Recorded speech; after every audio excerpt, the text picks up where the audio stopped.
Welcome to Massive Beers. My name is Matt.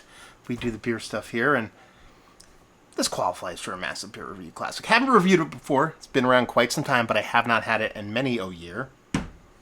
Hopfenweisse. Yeah, Schneider Weisse. It's their Hopfenweisse. Actually, it's Schneider Weisse and Brooklyn Brewery, technically. I believe it was originally kind of a collab, and they just make it now. It's not really a collab anymore. I don't know. Anyway, yeah. I saw this on the shelf, and I was like, holy shit, I have not seen this beer in forever. And not only have I not seen it forever, obviously, I haven't had it forever. So I grabbed it.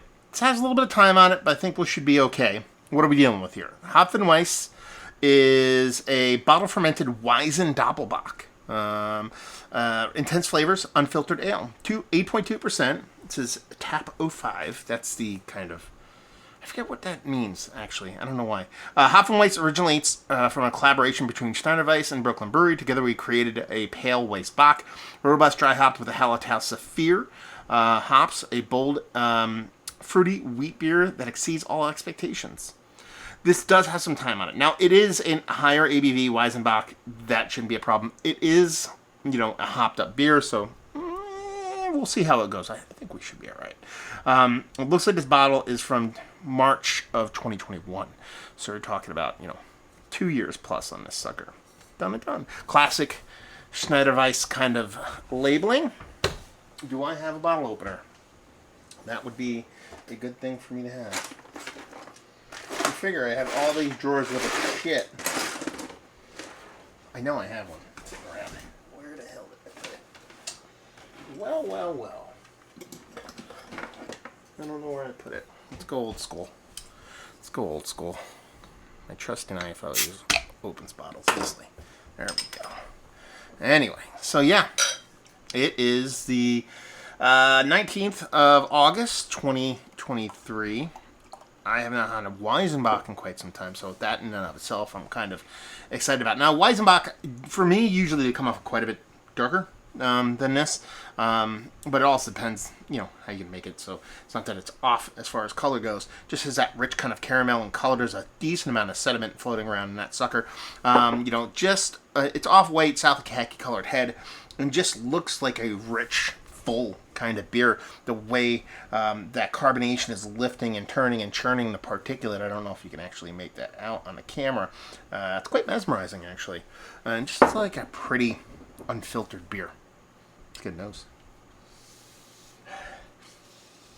I mean, immediately I get a little bit more kind of citrus fruitiness on this.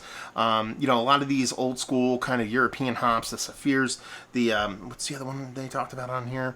Hallertau Saphir. From memory, I'm thinking more melon characteristics. This comes off a little bit more fruity citrus. Typically when you're talking about a Weizenbock, I expect this big kind of banana, even clove kind of thing kind of popping off to the beer. Not really getting that here. It's more of like a citrus medley, maybe with a little bit of melon, and a little bit of like almost like a peppery spiciness to it. It has a nice sweetness to it. It comes off almost kind of like barley wine-esque as far as how the sweetness kind of comes off in the beer. So it definitely smells like a big robust beer that leans a little bit more kind of blonde barley wine than what I typically expect from a Weizenbock, but it smells really, really nice. There's no kind of precursor to any kind of off flavor or oxidation or anything like that. Not that you get a ton of that on the nose, especially with a beer like this, but it smells very vibrant and very rich. 8.5%, hitting above its weight class, at least in the aromatics. So let's dive in. Cheers, y'all.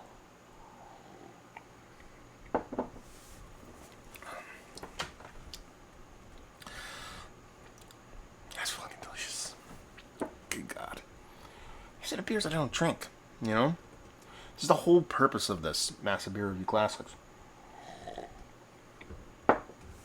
It's so good. And I think age has done this infinitely proper. It has this just... Okay. Let's try to just break this down a little bit more. First things first. Mouth feels epically soft and creamy and just like... You can't get a more lush, soft mouthfeel off something. I don't think that's even possible.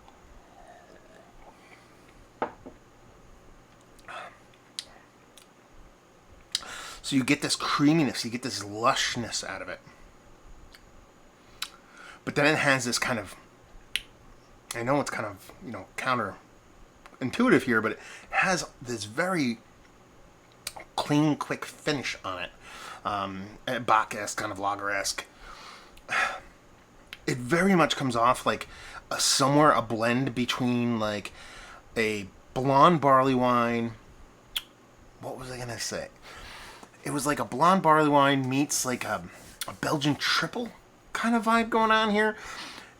In the way the sweetness kind of comes off. I think the age has done this fantastically. I don't remember what this beer tastes like hyper fresh. I would assume it doesn't have these kind of caramel-esque kind of characteristics to it, but the age on this has brought out this just almost like it's sugar daddy with a little less caramel involved. A lot of barley wines, typically what I love is when they dip into that sugar daddy realm with age, more specifically once they get their raisinette levels. You're never going to get that here because I don't think there is a roasted dark maltiness that's going to get you to that chocolate component. What this brings you is very much that kind of sweetened, kind of under caramel, kind of sugar daddy thing without being cloying. It's not even close to being cloying. That is just absolutely fucking fantastic. Man,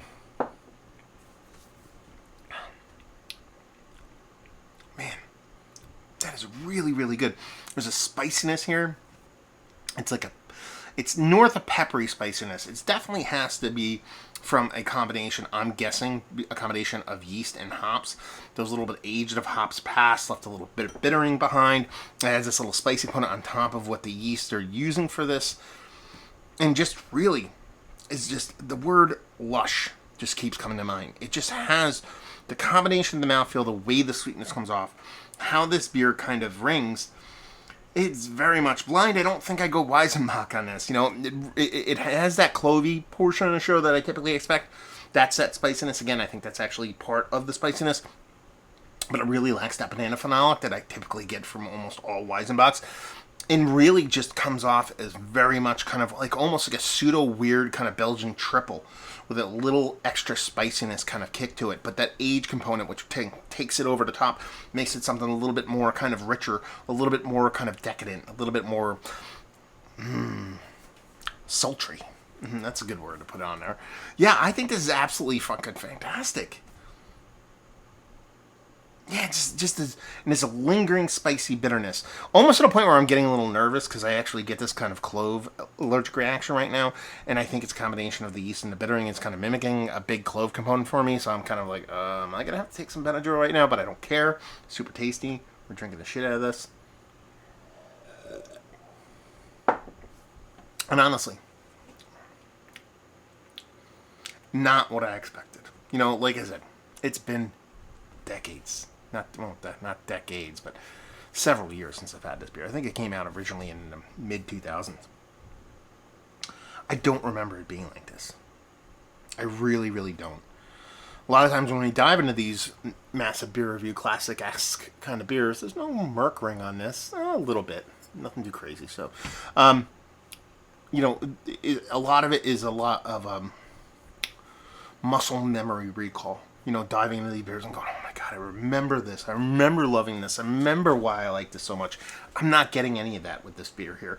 I'm getting almost a completely new, unique experience, but one that's kind of a little bit more like those other beers where I'm like, oh, I remember this being fantastic, and it is. I'm kind of pissed off that I haven't been buying this. This is more like, why haven't I experienced this? Why haven't I been drinking this beer? Because I don't remember it being like this, and it is very delicious. From the impact of that mouthfeel in combination with this rich, again, under caramel kind of sugar daddy thing with this cool spiciness that acts as like a big hop component to balance off that sweetness of that sugar daddy-esque kind of sweetness on it. Again, think Belgian triple meets blonde barley wine with a decent amount of age on it. It really does come off very unique in and of itself. I haven't had a beer like this, again, very few and far between. And then very, very tasty. So it's not just a unique beer. It's not just a cool beer. It's like, it's cool. It was a cool experience. No, it's a cool experience, and it's very, very tasty. That is fantastic. Absolutely fantastic beer. And honestly, I was a little bit, Hopfenweisse. You think hops. So, when I just grabbed this just instinctively. And I'm driving home. I'm like, wait a minute. Let's see if there's a date on here. I'm like, 2+ years old. But I'm like, it's a Weizenbock. It's got hop in the name. It should be all right now. It's good. I think I actually want to try one of these with several years on it and see where it goes from there, because rarely do you have a beer sub 10% age like this. And I think it's aged beautifully, and I think it's absolutely one of the tastier wheat-based beers that I've had ever. Yeah, let's put an exclamation on it. Ever. Yeah, super tasty. Not sure what else to say other than this is one of the better wheat beers I've had. Like I said, yes, Mount Rushmore status. Value and availability. I want to say I paid $7 for this. Par for the course for this high ABV level of this kind of beer. And if you like what we like this, if you like Belgian triples, if you like blonde barley wine, if you like, I guess, imperial wheat ales, because this is, again, it's very much not what I would construe as a classic Weizenbock. But if you dig aged Belgian triples, if you dig aged blonde barley wines, and you want something that's super drinkable and super tasty, you'd be really hard pressed to find something much better than this. Review in the books. Hopefully you enjoyed. Yeah. Schneider Weisse. Have you been to the brewery? Have you? Have you been to the brewery? Have you had a bunch of their beers? What's your favorite beer from them? Have you had this beer? Have you had this beer fresh? And have you had it aged?